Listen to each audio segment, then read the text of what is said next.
I've got 3 tips for a timely production.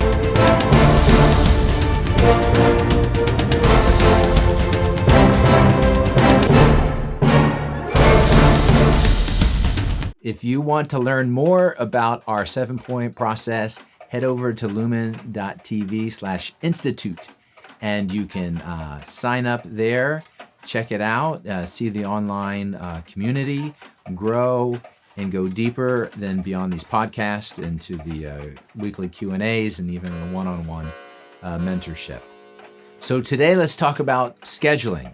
I'm going to go through 3 points on scheduling and the importance of a schedule, not only in our lives, right? But I'm talking more specifically on your production. And when you are creating your schedule of your film, obviously it gets hairier as the longer your script is, right? You want to think about the actor. I know that sounds kind of crazy, but I have a love for actors because I am one, but also because guess what? In the very end, the last thing that everyone sees on the screen is the actor. So that's what all the action behind the scene, behind the camera is going for, right?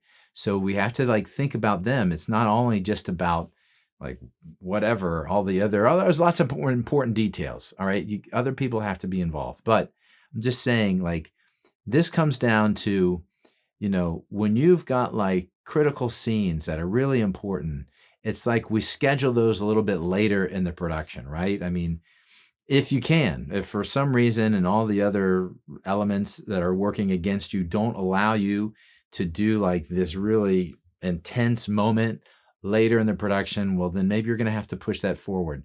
But otherwise, let everyone kind of get to know each other, Okay, that seems it's kind of simple, but think about the actors and not jumping them all over the place too, giving them some sort of consistency. So, because they're working, sure, an actor's supposed to do their homework and they got to know their beginning, middle, and end and all their motivations, and they should just be able to jump like that. But let's face it, people are people. And if you take a little bit of that pre-production time and think about that, if you're able to, it's going to save you on set. So things are just a little less crazy. Okay. Now, here's something really funny that's gold, sacred space, and that's lunchtime or dinner, right? Those 2 things, you better not touch those. You don't give people their breaks. You're going to have hangry crew and cast, right? So we know this, we even ourselves want to make sure that works great. So let me add a little something to it, something that should make it also should be a sacred time besides just lunch and dinner, and that's prayer time. On your set, how do you approach it? How are you approaching your time with Christ? Are you giving him his time? I'll tell you is that probably, I don't know, I guess it's been 10 years now, but I started putting things in our short film camps in the schedule, purposely at noon, at 3, and beginning with Mass in the morning. We had these sacred times, even more so than lunch or dinner. And it was we're just going to stop. Whatever we're doing, we're going to stop and we're going to make a place for this time of prayer. And yeah, it caused sometimes those gears come to a screeching halt, so to speak. And people are oh my gosh, wow, we had such motivation going on or such great, movement. Well, yeah, there was, but we can't forget where that came from. It comes from him. It comes from the Lord, and we got to give it back to him. And if it's got to be a sacrifice, if it's not really a sacrifice, then it's just lip service. We can't just we're going to do this little thing later. Okay, thanks, Jesus. Bless our home. No, he's going to totally, you give him, put him precedent. He makes things flow. And it may seem a little like counterintuitive, and definitely if you are more in the production side and in looking at, type A, we got to get, and those type of people are super important. You want all the gears flowing together in your schedule and stuff like that. And you think about putting something in there that's going to like totally just make everything jump off track. And you're like, whoa, whoa, whoa, whoa. I think it'd be a lot better if we just had mass a lot earlier in the morning, or something, do prayer time at the end of the day. That seems like really great. Don't touch our work zone. No, I'm saying like you put it in there. You put it in there and you watch God. He will like multiply your time. I've seen it tons of times. Like I've left the set before. Like I purposely left the set and said, all right, guys, y'all got to take over, but don't forget about these prayer times or whatever it was. And miraculously, and not really so miraculously, they got it done. They got everything they needed to get done, and I knew they would. So, and I've seen it work. It happens every time, but you have to trust in it. It requires a trust. It's going against your grain to like put it in there. But if you put it in there and you do it, you will see the fruits. And that fruit is going to show up on your screen. It's going to be in the final product. It's going to make it that much better, because it's going to help transmit the blessing to your audience. And that's what we're trying to do. We're trying to bless the audience through our art. Okay. Now, the third one is for when you're working. Usually this happens in more in post-production, is like when you're dealing with contract work. How do you keep that timely? Because maybe you're just throwing tons of money at them and you expect that. I mean, sure, that's going to help keep them on schedule and keep your post-production on schedule. But you may not have that luxury. So you have to give them time. Because there's a saying, the squeaky wheel gets the grease, right? But I want to propose something even better than that. It's just kind of like, if these people they're with you on the journey. And when we remember that they're with us on the journey,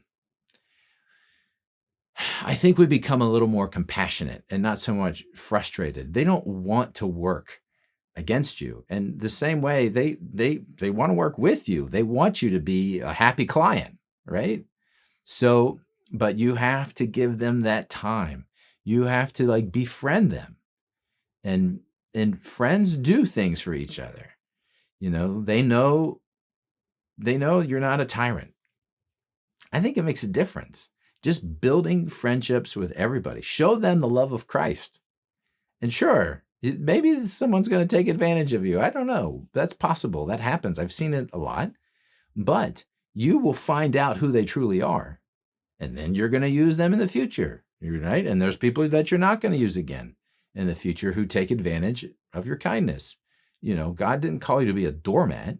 He called you to lay down your life for your friends, his friends.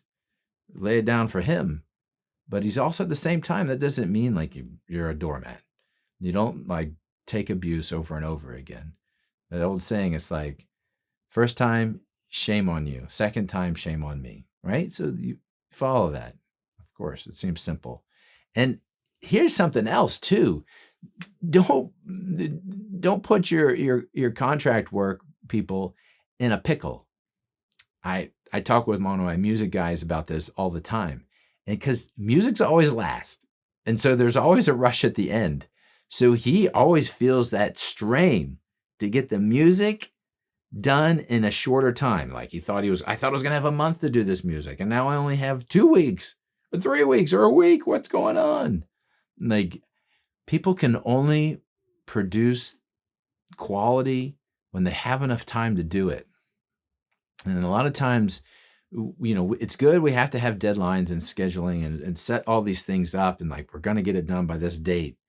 At the same time, we have to be willing to recognize that we can't just like keep clipping away at the time. And at the end, you just get this little ball that's left over and go like, I need titles and credits and music done in 3 days.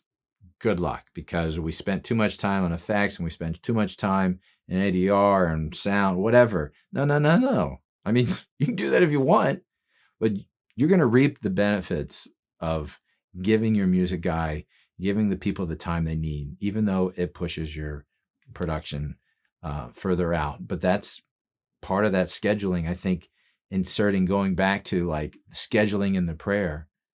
It also gives you clarity of mind to know, like, when am I spending too much time in another department? When is another part getting too much? We're too heavy there because I'm just getting lost in the work. Like, that happens to us too. And it's like you've got a project, I'm sure you worked hard on, but you didn't have enough time to do. And then when you go to, like, you want to show it to somebody, and you're like, well, I could do better than this, but I just didn't have the time to do it. Like, we all know, we look at each other's work and go, man, I bet this really could have been something if they had a little more time. Like, we kind of give each other slack because we know there wasn't enough time. But the audience, your audience, is not thinking that way, right? So just time is important. And I'm pretty sure, Maximilian Kolbe, he's a patron saint of film guys, I think. Pretty sure he is. So he was big on time because he knew time was something you cannot get back. And what are we doing? We're trying to become saints. Be a great saint. And spending your time well, that's where you become a great saint, because it's virtuous. It's virtuous to be prudent with your time. It's virtuous to be charitable with your time, especially back to God. And here's something cool. Think about this. When you use your time well, when you're going to become more attentive to the voice of God and whatever messenger he sends you to, like, guide you. And think about how that helps St. Joe. Like, St. Joe is asleep. The guy is listening to the Lord in his sleep. And the angel comes to him and says, rise, take the child and his mother and get out of town, because Herod's coming. He's upset. Get out of here. St. Joe wastes no time. He gets right up and he gets right to work doing exactly what he's supposed to do. And the Lord blesses him. He blesses him by, one, protecting the family, protecting the Holy Family, and keeping him. He protects the Holy Family, and he keeps them safe from the snares of the evil one or his enemies.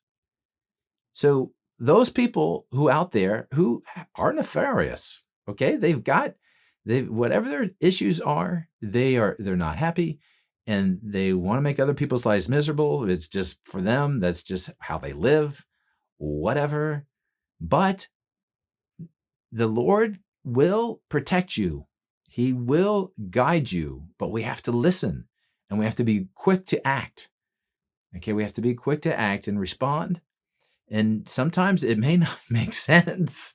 I'm sure it didn't make a ton of sense to St. Joe, like, we got this new baby and you want me to what? You want me to travel to Egypt? Really? You know how dangerous it is to go to Egypt? Like, we're going to run into all kinds of shenanigans.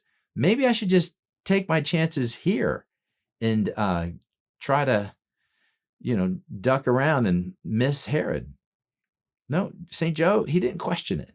He had that conviction. It was from God, and he went for it. That's what we need. That's the kind of docility we need. And that's the kind of filmmaker that is going to defeat Hollywood. That's how you bring down the Goliath. That is training your heart to be humble and contrite like King David. And that's going to win the day. So remember, it's more important to live like you're in heaven than to make another film. And the next time I see you, I want to see Christ in you.